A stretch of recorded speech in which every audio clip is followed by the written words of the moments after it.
मकबूजा कश्मीर में भारत की जो दरिंदगी है वो फिर से बेनकाब हो गई है। भारतीय फ़ौज की जो रियासती दहशतगर्दी है उसके नए सबूत सामने आ गए हैं। रवा साल 18 जुलाई को मकबूजा कश्मीर के ज़िला शोपियां में भारतीय फ़ौज ने जाली मुकाबले में 3 कश्मीरी नौजवानों को अस्करियत पसंद करार देकर शहीद कर दिया था, जो तहकीकती रिपोर्ट आने के बाद झूठ साबित हो गया। अच्छा, भारतीय फ़ौज के कैप्टन भूपिंदर सिंह और उसके 2 साथियों ने 3 नौजवान मजदूर जो आपस में कज़न भी थे, 21 साला इम्तियाज़ अहमद, 25 साला अबरार अहमद और 17 साला मोहम्मद अबरार को फायरिंग करके शहीद किया था। और मुकाबले का बाकायदा ड्रामा रचाने के लिए उन लाशों पर गैर कानूनी बंदूकें भी रख दी गई थी। क्या कसूर था उन नौजवानों का? यही कि वो अपने घर चलाने के लिए सेब के बागात में मजदूरी करते थे, हलाल रोज़ी कमाते थे, या ये कि वो कश्मीरी मुसलमान थे, ये कसूर था उनका? सफाक दरिंदों ने शनाख्त छुपाने के लिए नौजवानों की जो लाशें हैं वो तक दफना दी और उन शहीदों के शनाख्ती कार्ड्स को भी जला दिया और फिर मीडिया पर उन्हें ख़तरनाक पाकिस्तानी दहशतगर्द करार देने का बयान जारी कर दिया। अब मैं आपको बताती हूँ कि वो कौन थे। वो तीनों मजदूर थे जो रोज़ी कमाने के लिए शोपियाँ गए थे और उनका अस्करियत पसंदी से कोई ताल्लुक़ नहीं था। उनके अहले खाना ने उनकी शहादत के 1 महीने बाद सोशल मीडिया पर जो ज़ेर गर्दिश तस्वीर थी उन तस्वीर से उन्हें पहचाना। बहुत अफसोस का मुकाम है। मकबूजा कश्मीर में माजी में भी हमने देखा कि सैकड़ों कश्मीरियों को जाली मुकाबले में शहीद किया जा चुका है। जाली मुकाबले, मावरा अदालत हलाकतें और जो गैर कानूनी हिरासतें हैं काबिज़ भारतीय फ़ौज का वतीरा बन चुकी हैं। ये सिलसिला कब रुकेगा? ऐसे ही चलता रहेगा? कौन रोकेगा सिलसिला? इस पर बात करने के लिए आज मेरे साथ मौजूद हैं सीनियर डिफेंस एनालिस्ट हैं, किसी तारुफ के मोहताज हैं, जनरल रिटायर्ड अमजद शुएब साहब। जनरल साहब, बहुत शुक्रिया ज्वाइन करने के लिए। जनरल साहब, हम देखते हैं कि जिस तरह के जाली मुकाबलों में आए दिन कश्मीरी नौजवानों को मार दिया जाता है, शहीद कर दिया जाता है, दहशतगर्दी का निशाना बनाया जाता है। और अफसोस की बात कि दहशतगर्दी का निशाना भी उन्हें बनाया जाता है, जान भी उनकी जाती है और बाद में उनको दहशतगर्द करार दे दिया जाता है, झूठा प्रोपेगेंडा शुरू कर दिया जाता है मीडिया पर। कैसे देखते हैं आप? बिस्मिल्लाहिर्रहमानिर्रहीम।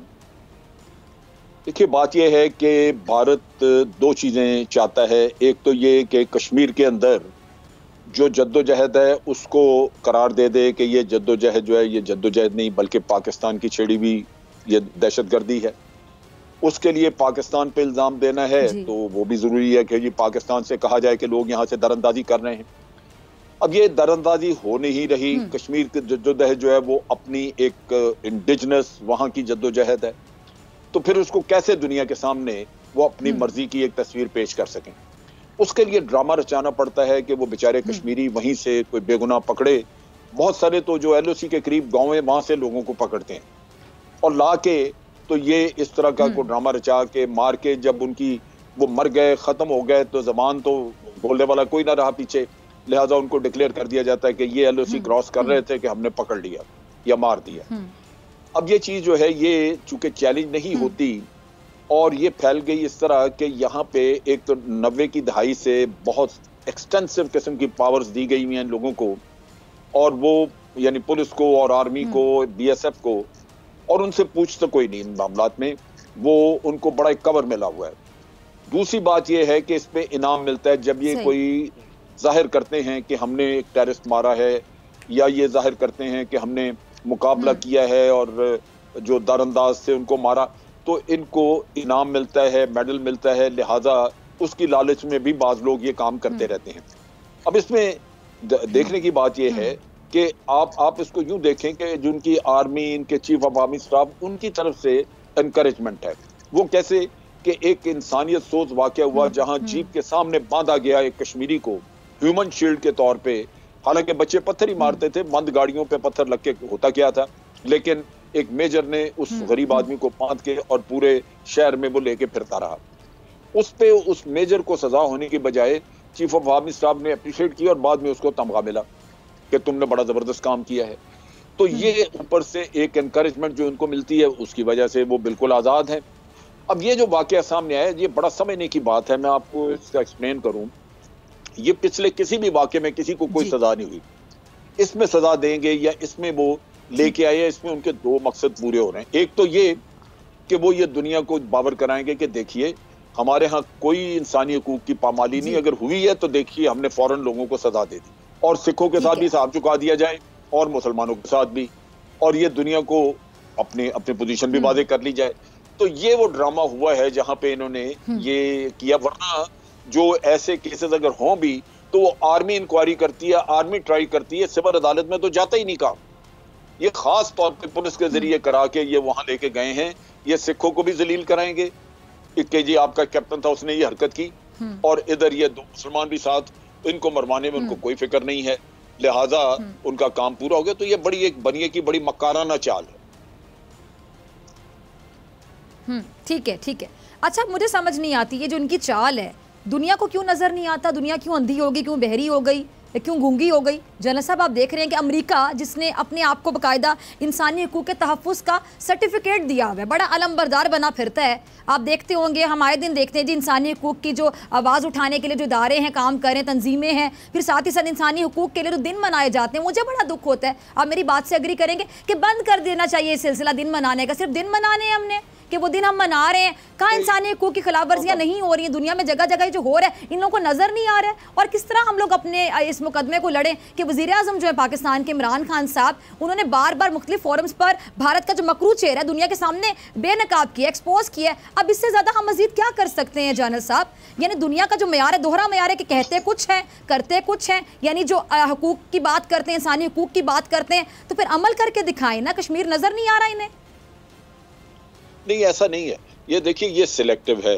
इंसानी हुकूकों, इखलाकियातों, या आप जस्टिस की बात कर लें। अभी आप देखिए कि ब्लैक वाटर के लोगों ने इराक में बच्चे समेत 5 लोगों को मारा था, और जो जिम्मेदार थे उनको उनके ऊपर जुर्म साबित हो गया, लेकिन ट्रंप साहब ने जाते जाते उनको माफी दे दी। भाई ये हमारे यहाँ तो चलो माफी अगर देनी है किसी ने, तो जिसके जो मकतूल के वारिस हैं वो बात करते हैं। यहाँ ट्रंप ने माफी, और इसके अलावा अफगानिस्तान में जितने भी पामाली हुई है ह्यूमन राइट्स की या वॉर क्राइम्स हुए हैं, उस पे इंटरनेशनल क्रिमिनल कोर्ट जो है, वो international court of criminal justice, वो इन्वेस्टिगेशन करना चाहते थे। इन्होंने अमेरिका का वीजा नहीं दिया उनको, ट्रंप ने। तो ये सब झूठ है, ऐसे फ्रॉड है ये। छोटे मुल्कों को या जिसको भी निशाना बनाना हो उसके ऊपर इल्जाम तराशी करके ह्यूमन राइट्स वाली वायलेशन की या कोई, और उनके पीछे लग जाते हैं, जैसे चाइना पे गया अपने मुखालफिन को जेर करने के लिए।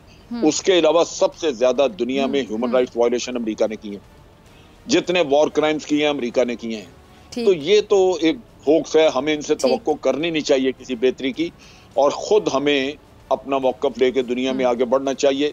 उसके लिए मेहनत की जरूरत होती है। जब आपके लिए मुखालफत ज्यादा हो तो आपको उतनी ज्यादा मेहनत भी करनी पड़ती है। तो यहाँ पे जरूरत होगी कि हुकूमत। अच्छा, अब मेरा अगला सवाल, आपने बिल्कुल आपने बात वहीं तक आप खुद बात को ले जनरल साहब कि अब हम जो मेहनत वाली बात आपने की कि हमें मजीद कितनी कोशिश करनी होगी। हमारी खारिजा पॉलिसी को अगर आप देखें, हमारे जो वज़ीर ख़ारजा शाह महमूद कुरैशी साहब हैं, उनके किरदार को अगर आप देखें, प्राइम मिनिस्टर ने खासतौर पर खुद कहा कि मैं कश्मीर का मुकदमा खुद लड़ रहा हूँ, और वो बड़े आलमी जो फोरम्स में वहाँ पर जाकर उन्होंने बात भी की। और अगर हम पुराने वज़ीर आज़म से कंपैरिजन करें तो किसी हद तक आप नंबर देंगे इमरान खान साहब को मेरिट पे कि उन्होंने बाकियों से बहुत बेहतर लड़ा इस केस को। पहले तो आपको याद होगा कश्मीर कमेटी के जो चेयरमैन थे मौलाना फजलुर रहमान साहब, क्या किया उन्होंने? सिर्फ मरात ली, किया तो कुछ भी नहीं। तो अब जो किरदार है आपको इस गवर्नमेंट का, खासतौर पे पीटीआई की गवर्नमेंट जब से आई 2018 से अब, मौलाना तो टोटल डिजास्टर थे, लेकिन उनके अलावा भी जो पिछली हुकूमत थी खास तौर पे, उन्होंने तो कश्मीर के ऊपर बंदिश रखी हुई थी। आप देखें कि उफा से जब जाके मोदी के साथ मीटिंग हुई, एक जॉइंट कम्युनिके इशू हुआ, उसमें टेररिज्म ये वो उस पर बात होगी, कश्मीर का जिक्र तक नहीं था। ये तो वापस आके जब बड़ा कश्मीर का तो नाम भी नहीं लिया जाता था, ये नाम नहीं लेते थे। ये एक रस्म रखी हुई थी कि सालाना जब जाके यूनाइटेड नेशन जनरल असेंबली में एड्रेस करना है, वहां आप कश्मीर का नाम ले लेंगे, उसके अलावा कतन कोई नहीं। लेकिन उसको अगर मैं कंपेयर करूं तो उसमें तो आप बहुत बड़ा फर्क है कि इस गवर्नमेंट ने बहुत कुछ उसमें किया है, बहुत नाम लिया है। कश्मीर पे अक्सर बात होती है, हिंदुस्तान के खिलाफ बात होती है, फॉल्स फ्लैग ऑपरेशंस की बात होती है। वो पिछले दौर में तो हमारे ऊपर इल्जाम आता था कि हम ये काम करा रहे हैं वहां पे। वो तो बहुत बड़ा एक गद्दाराना रवैया रखा हुआ था कि जाके अपने ही कौम को, अपने ही लोगों को दुश्मन के सामने मुजरिम बना के आप पेश कर रहे हैं। वो चीज खत्म हो गई। लेकिन बात यह है कि ये भी हुकूमत वो उतना नहीं कर रही जितनी एक मुहिम चलाने की जरूरत है, क्योंकि जब आप देखते हैं कि इंटरनेशनल कम्युनिटी तवज्जो नहीं दे रही, तो आपने और मेहनत करनी है, ताकि जब तक तवज्जो मबजूल आप करा नहीं लेते, आप कैसे अमन से बैठे हुए हैं? आपके ट्वीट कोई पढ़ता या नहीं पढ़ता? आपकी प्रेस कॉन्फ्रेंस को सुनता या नहीं सुनता, लेकिन आपने दुनिया में एक हलचल मचानी है। जो सॉरी मैं आपकी बात काट रही हूँ, आखिरी 2 मिनट है तो मैं आपकी मौजूदगी का फायदा उठाते हुए जानना चाहूंगी कि आप जिस तरह कह रहे हैं कि अभी और हमें मेहनत करना होगी, हमें और इकदाम उठाना होंगे, जरा सीधा बता दीजिएगा कि कौन से इकदाम हो सकते हैं, क्या किया जा सकता है, हम और मजीद कितनी मेहनत करें, क्या किया जा सकता है, आपके पास क्या आइडियाज हैं? पहले तो एक आइडिया इन्होंने चलाया था कि हम कश्मीर डेस्क खोल रहे हैं, फॉरेन ऑफिस में भी सेपरेट, और हर एम्बेसी में, बड़े कैपिटल में हर एम्बेसी में कश्मीर डेस्क होगा। बिल्कुल। उनकी क्या परफॉर्मेंस, उन्होंने कुछ किया या डेस्क खोले भी हैं इन्होंने, वो कुछ नहीं हुआ। उनको चाहिए था कि वहां पे इवेंट करते, अभी जैसे आपने डोजियर दिया है दहशतगर्दी का, क्या वो इन लोगों का हक नहीं कि वहां पे, या इनकी जिम्मेदारी नहीं कि वहां पे इसके ऊपर लगातार जाके तो हुकूमतों को कायल करें, बताएं उनके मुख्तलिफ तबकों को, ताकि ये चीजें जो है इनके ऊपर कुछ अमल हो सके। तो वो वहां पे नहीं। इसी तरह आपने डायस्पोरा कश्मीरी लोग बाहर बैठे हुए हैं, उनको फंडिंग देनी है, उनकी मदद करनी है कि वो उसके बारे में सेमिनार करें, जलसे जुलूस करें। इसके अलावा आपने एक नया नक्शा इशू किया था, उस नक्शे को फॉलो अप करें कि उसके ऊपर आज़ाद कश्मीर की जो हमारा इलेक्शन कमीशन है वो पूरे कश्मीर के इलेक्शन का दावा कर सकता है कि हम यहाँ कराएंगे। कई चीजें हैं जो आप सोचें तो आप एक स्ट्रेटजी के तौर पे आगे बढ़ सकते हैं, जो यहाँ नहीं हो रही। तो वो एक अलमिया है। यानी आपकी बात से मैं ये भी कंक्लूद कर सकती हूँ कि जो चीजें हैं अभी जो हमारी अभी जो तरजीहात में थी, जिन पे हमने कहा कि हमने काम भी शुरू किया, उनका भी फॉलो अप रखना बहुत जरूरी है, जो हम नहीं रख पा रहे। बहुत जरूरी है। वो जब तक नहीं होगा तो हमें रिजल्ट नहीं मिलेंगे। सब्सक्राइब करें और बेल दबाएं ताकि कोई खबर रह न जाए।